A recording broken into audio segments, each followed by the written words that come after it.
Hey guys, it's me, Dorian MLZ, and I'm here with another video on the things they do not tell you prior to nursing school. These are the secrets revealed. I'm going to tell you the nitty-gritty. I'm going to get down to the realness, and after this video, you're going to have a one-up on all the other pre-nursing students. So continue watching and let me know what you think. Number one, they do not tell you that you do not need all of the required books. Just like any other class that you go to in college, they'll tell you that they require 3 books. You might actually use 1. So, nursing school is the same way. They'll tell you that you need all of these books, that you need to buy a bundle. We had to buy a bundle for like maybe $1,700. They had an online option, a hard copy option, and then like a mixture, and you pay for all the books for the entire nursing program all at once.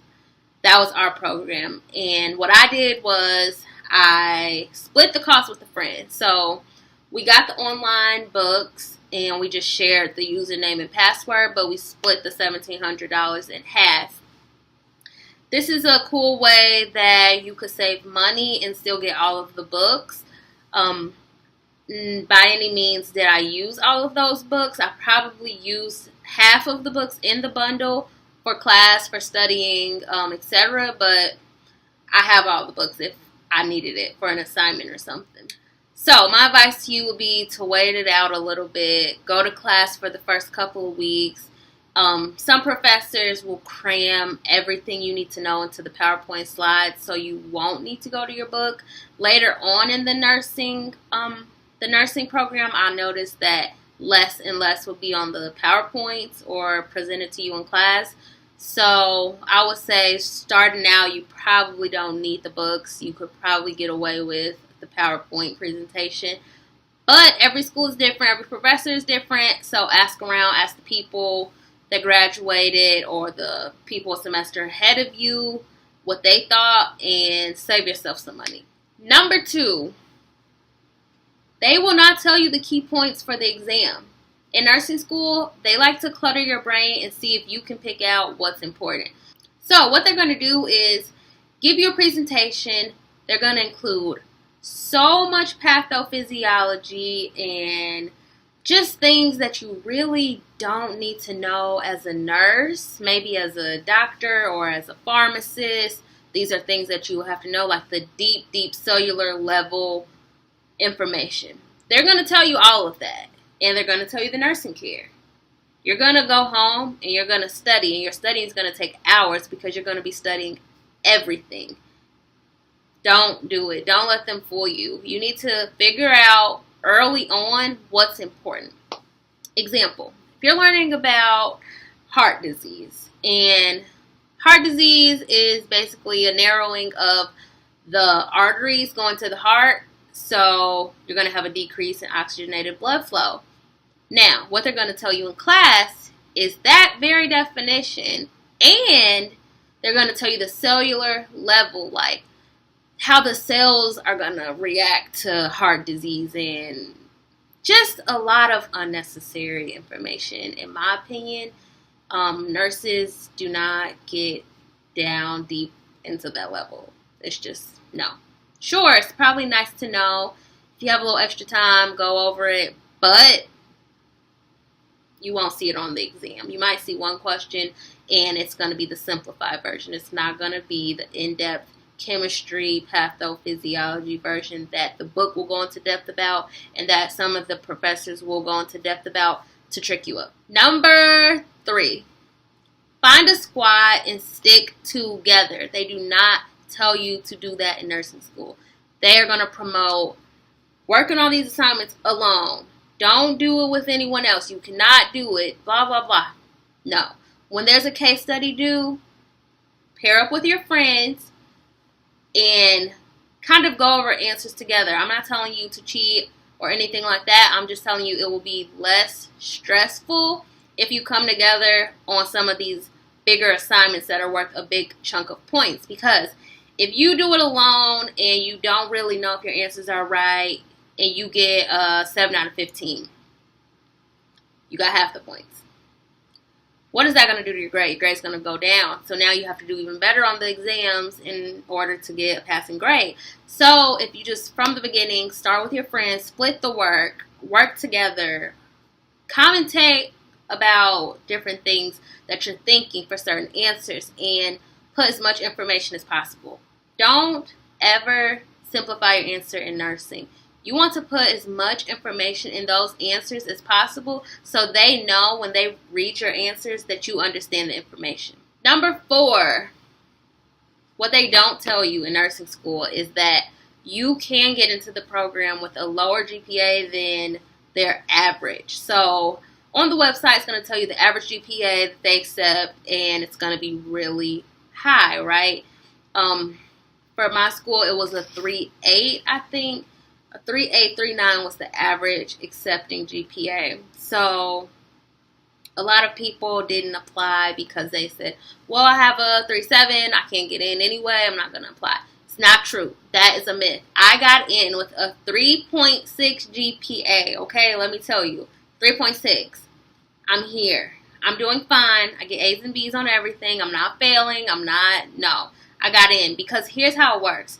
If your nursing school has 100 spots, or that's a lot, if they have 50 spots and they're going to accept the top people, once they get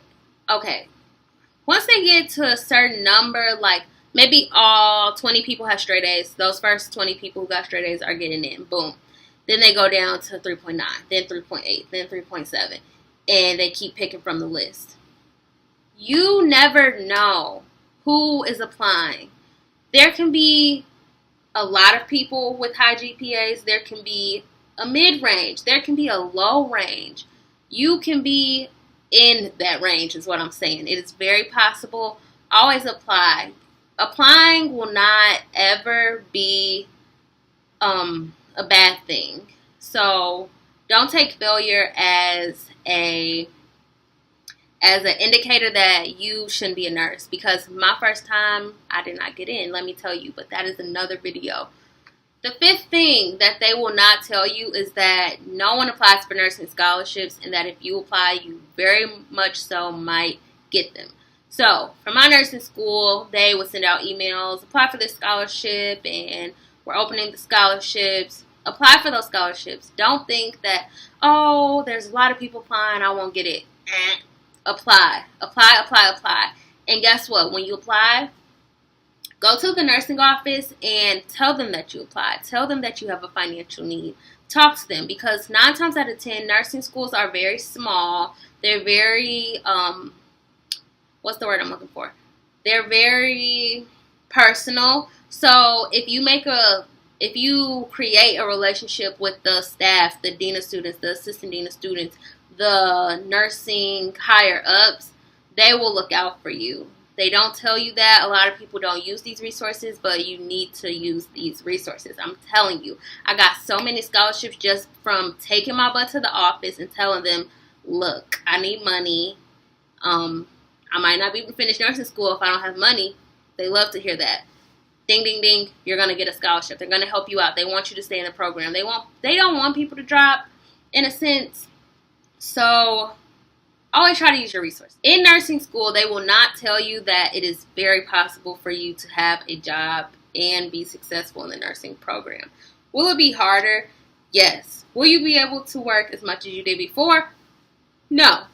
But in nursing school, they love to tell you you cannot work. It's not possible. Don't even think you can work and do this program. This program is way too hard. And that's not right at all. I worked, I'm supplemental at a hospital. I wasn't always in the hospital in nursing school. I started off working in a gym. Then I worked at the Boys and Girls Club. And then my junior year, I got a job at the hospital as a patient care tech. And sure, it was a little tough, only because I would have clinical for school and then go to the hospital again for my job. So it was a lot of like in and out of the hospital, but that's not a bad thing. I got to see a lot. I'm still a tech today, so I get to see a lot. I get to learn a lot from the nurses, and I get to learn how to communicate. That's the hardest part, I think, for so many new grads, is just communicating to the doctor, communicating to the family, communicating to the patient. And as being a patient tech, I get to do that firsthand. I get to see that firsthand, and it's amazing. Like, don't let them tell you that you cannot work. You can work. You just have to choose a different shift, like night shift. There's a lot of downtime in night shift. So if your patients are sleeping, you've already done your rounds, you've already done your vitals, you've already done all the things on your checklist that need to be done for the night. It's 3 o'clock, you get off at 7:30. What do you think you're going to do? Half of the staff are going to be on their phones, on Facebook. Half of the staff are going to be eating and socializing. You need to study. It's very possible to work and pass in nursing school. It's just all about how you approach the situation and what you do to be successful ultimately. Last but not least, another thing that they don't tell you in nursing school is the amount of hours in the syllabus that you need to put in to the class is false. I hate to say it, but it is false. They told us last semester for med-surg that we needed an average of 13 hours spent on the material in order to do well in the class. 13 hours, that was like a week, I want to say. But they're going to try to scare you. These numbers are going to scare you. They're going to be like, oh my God, I don't have enough time. But take it one day at a time. Every day, go over the info. Every day, study. Every day, look over something that you didn't look over the day before, and you will be okay. Don't let these numbers stress you out. They don't tell you that it'll be okay and you can do it and don't stress on the small stuff. They don't tell you that. They tell you it's going to be hard. You're going to need to put in this much time, and that's that. And that's why so many nursing students have anxiety, depression, and so many other things is because of the stress that the program puts on them. And in all reality, it's very possible you don't need to have all this anxiety and stress. You just have to take it one day at a time, prepare yourself, and know these facts before getting into the program. But I've already told you that. So you have a one-up on the next student that didn't watch this video. Thank you so much for watching. Subscribe down below and comment if you have any questions. Comment if you want me to make a certain video. I really like you guys' input. Follow me on Instagram. And yes, thank you.